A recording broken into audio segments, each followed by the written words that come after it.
पंजाब में सोनीपत के गोहाना गांव के 4 दोस्त सुरिंदर, बलराज, सतीश और राजेश अक्सर साथ में मिलते थे। चारों की दोस्ती काफी पक्की थी, लेकिन आज वो किसी और ही मकसद से एक चाय की दुकान में मिले थे।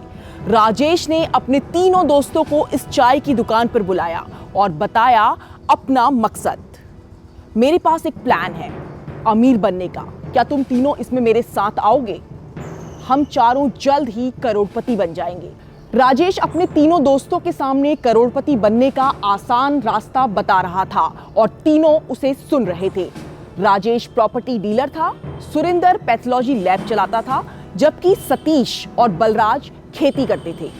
ये चारों दोस्त जल्द से जल्द पैसा कमाकर अमीर बनना चाहते थे और फिर इन्हें राजेश का आइडिया बेहद पसंद आ गया। इन चारों दोस्तों ने तय किया बैंक को लूटने का। राजेश के निशाने पर था सोनीपत के गोहाना का पंजाब नेशनल बैंक, जो इनके घर से मुश्किल से करीब 5 किलोमीटर की दूरी पर था।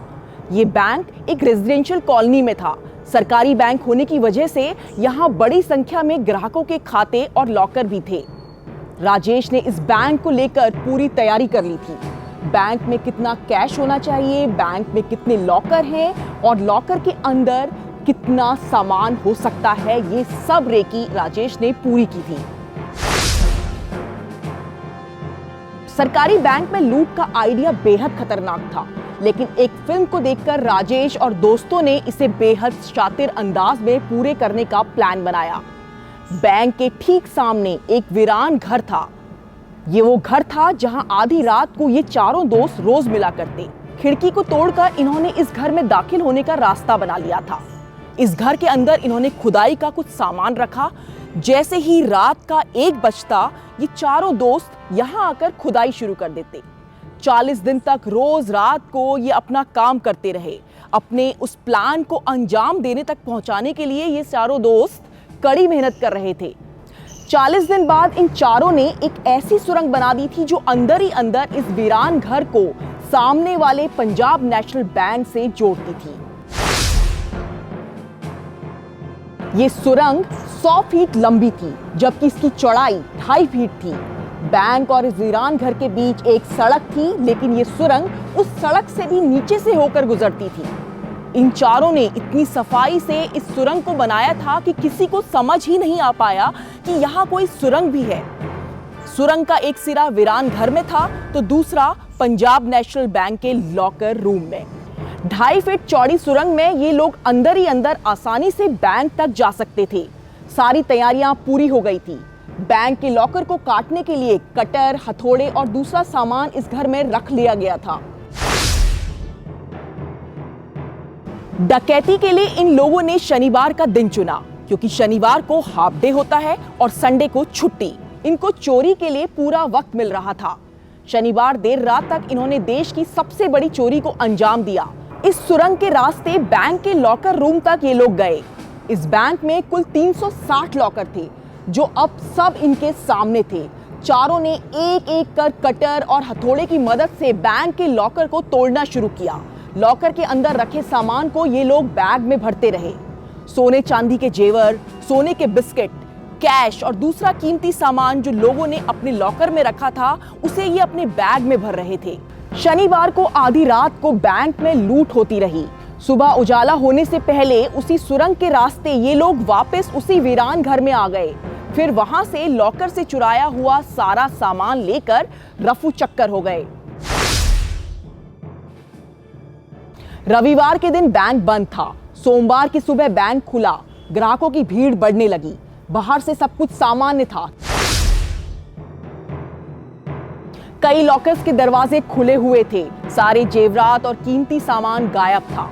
कुछ सामान जमीन पर बिखरा हुआ था। दरवाजे के ठीक पास एक गहरा गड्ढा नजर आ रहा था। बैंक कर्मचारी ने तुरंत मैनेजर को सूचना दी। बैंक चोरी की खबर हर तरफ फैल गई। पुलिस की टीम बैंक में पहुंची और फिर शुरू हुई पड़ताल।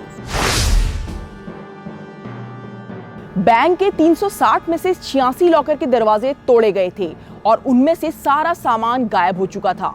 लोगों ने इन लॉकर्स में अपनी करोड़ों रुपए की ज्वेलरी रखी हुई थी। हीरे मोती, सोना चांदी, कैश, सब कुछ इस लॉकर से गायब हो चुका था। पुलिस ने उस सुरंग में अंदर की तरफ झांक कर देखा। वहां बेहद अंधेरा था। टॉर्च और लाइट की मदद से कुछ पुलिस वाले उस सुरंग से घुसे तो पता चला कि सुरंग का दूसरा सिरा एक वीरान घर में जाकर खुलता है। वहां पुलिस की टीम पहुंची तो देखा उस घर के 2 कमरे मिट्टी से भरे हुए थे। मिट्टी खोद खोद कर इतनी लंबी सुरंग बनाई गई थी, अगर बाहर से देखें तो कोई सोच भी नहीं सकता था कि यहाँ एक अंडरग्राउंड रास्ता बना हुआ है।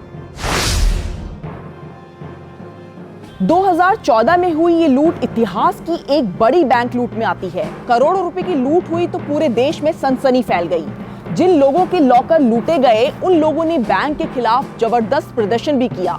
दरअसल अगर किसी बैंक में लूट होती है और लॉकर से कोई सामान चोरी होता है तो उसमें बैंक की कोई जिम्मेदारी नहीं मानी जाती। यानी लॉकर में रखे गए सामान के बदले बैंक को अपने ग्राहकों को कुछ भी नहीं देना पड़ता। ऐसी स्थिति में सारा नुकसान ग्राहक का ही होता है। इस वजह से इस बैंक की लूट के बाद लोगों का गुस्सा बैंक पर फूटा। पुलिस की कई टीम लुटेरों को पकड़ने में लगाई गई। जांच के लिए एक एसआईटी गठित की गई जिसे गुड़गांव के joint commissioner crime Vivek Sharma lead कर रहे थे। सबसे पहले उस मकान मालिक का पता लगाया गया जिसके मकान से सुरंग बनाई गई थी। इस शख्स का नाम था महिपाल। पुलिस ने महिपाल के फोन रिकॉर्ड चेक किए जिससे सामने आई कुछ संदिग्ध चीजें। पिछले कुछ समय में महिपाल ने एक नंबर पर काफी ज्यादा कॉल की थी और ये नंबर था राजेश का। बस पुलिस को सुराग हाथ लग चुका था।